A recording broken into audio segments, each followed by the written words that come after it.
মই এতিয়া হেমেন বৰা ডাঙৰীয়া আপোনাৰ ওচৰলৈ আহিছোঁ প্ৰশ্ন যেহেতু তেখেতসকলৰ কিছু শাসক পক্ষলৈকে গৈছে কিন্তু মোৰ কথাটো মই যদি আপোনাক এনেকৈ সোধোঁ যিটো আমি পেৰাচুট লেণ্ডিং বুলি কওঁ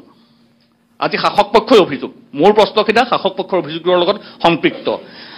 কেইবাজনো মন্ত্ৰীয়ে ইয়াত নিৰ্বাচনী প্ৰচাৰ চলাই আছে যে যিটো কথা হেমন্ত কলিতা ডাঙৰীয়াই প্ৰথমতে উত্থাপন কৰিছে যে তেখেতে উপদলপতি পাইছে অকল তৰুণ গগৈৰ সন্তান গৌৰৱ গগৈ হোৱাৰ বাবে তেখেতে উত্থাপন কৰিছে মই সেইটো প্ৰসংগলৈ নাযাওঁ যে শশী থাৰুৰ বহুত ফাৰ বেটাৰ দেন গৌৰৱ গগৈ সেইখিনিক মোক ক'ব লগা নাই কিন্তু সেইটো একেবাৰে নোহোৱাও নহয় কথাটো যে তৰুণ গগৈৰ পুত্ৰ গৌৰৱ গগৈ নোহোৱা হ'লে সাংসদ 2014 চনত 2019 চনত সাংসদ এইখিনি পৰিয়ালতন্ত্ৰৰ এটা অংশ নেকি প্ৰথম কথা হেমন্ত কলিতাদাই যেতিয়া কথা কৈছিলে মই কথা কোৱা নাই আৰু নিশ্চয় কোনো হুলস্থুল নকৰিব আৰু মই এনেকুৱা কথা নকওঁ যিটো মোৰ হাতত তথ্য নাই মই প্ৰত্যেকটো তথ্য সমৃদ্ধভাৱে ক'ম তাত যদি হুলস্থুল কৰে তেতিয়া ভাবিম যে আমাক কথা ক'বলৈ সুবিধা দিয়া নহয় তেখেতে যথেষ্ট সময় কৈছে প্ৰথম কথা গৌৰৱ গগৈ ডাঙৰীয়া আজি তাৰিখত কি সেই কথাটো নতুনকৈ চিনাকি কৰি দিয়াৰ কোনো প্ৰয়োজন নাই নিজৰ যি যোগ্যতাৰ বলত তেওঁ শ্ৰেষ্ঠ পাৰ্লিয়ামেণ্ট হ'ব পাৰিছে নাম্বাৰ 1 নাম্বাৰ 2 তেওঁ দুবাৰকৈ কলিয়াবৰ পৰা জিকাৰ পিছত আজি তাৰিখত তেখেতক তিনিটা সমষ্টি নিজে কৈছে যে তেওঁ তিনিটা ঠাইত আবেদন কৰিছিলে নগাঁও কাজিৰঙা আৰু ইয়াত পিতৃগৃহৰ কাৰণে ইয়ালৈ তেওঁ আহিছে আৰু দেখিছে ইয়াত কিছু কংগ্ৰেছৰ কিছু মানুহ বাহিৰ হৈ যোৱাৰ বাবে ইয়াত আচলতে যিটো এটা ফুট বৈছে এটা কাৰেণ্ট আছে ভিতৰুৱা আৰু মই কৈছোঁ হেমন্ত কলিতা ডাঙৰীয়াই যিটো কথা কৈছে যে তেখেতে কৈছে যে তেখেতসকলে প্ৰতিশ্ৰুতি পালন কৰে আৰু অলপ পলম হ'ব পাৰে মই তথ্য সহকাৰে দুটামান কথা কম সকলোৱে জানে যদিও যিহেতুকে মই সুযোগ পাইছোঁ এই কথাটো মোক ক'বলৈ দিব লাগিব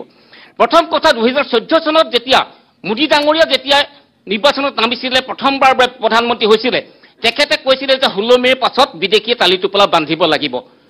কিন্তু আজি তাৰিখত সেই বিষয়টোৰ প্ৰতিশ্ৰুতি কেনেকুৱা ধৰণৰ মই তেখেতৰ পৰা জানিব বিচাৰিম দ্বিতীয়তে কৈছে যে বিদেশত থকা ছুইচ বেংককে ধৰি তেওঁলোকে টকাখিনি আনিব 15 লাখকৈ বিতৰণ কৰিব পুৰণা সাধু কথা হ'ল এইবিলাক তেওঁলোকেতো সাধু কথা কোৱাত উস্তাদ তথাপিতো মই কৈছোঁ তাৰপিছতে কৈছে যে লুই বাৰ্গাৰ সাৰদা উত্তৰ কাছাৰ পাৰ্বত্য জিলাৰ যিটো কেলেংকাৰী তাত এখন তেওঁলোকে পুস্তিকা প্ৰকাশ কৰিছিলে সেই পুস্তিকাখন মোৰ লগত আছে তাত হিমন্ত বিশ্বৰ নামটো তাত জড়িত হৈ আছিলে পিছত কি কাৰণত এইটো তেওঁ নোহোৱা হৈ গ'ল এই উত্তৰটো তেখেতে দিব লাগে 2016 চনৰ নিৰ্বাচনৰ আগতে কৈছিলে যে ব্ৰহ্মপুত্ৰৰ খনন হ'ব দুয়োপাৰে এক্সপ্ৰেছ হাইৱে হ'ব আমি ভাবিছিলোঁ হ'ব কিন্তু সেইটো কেনেকুৱা কিমান অগ্ৰগতি হৈছে ক'লে ভাল হ'ব APSC যিটো কেলেংকাৰী হৈছিলে ৰাকেশ পালক জেলত ভৰাই দিয়া হ'ল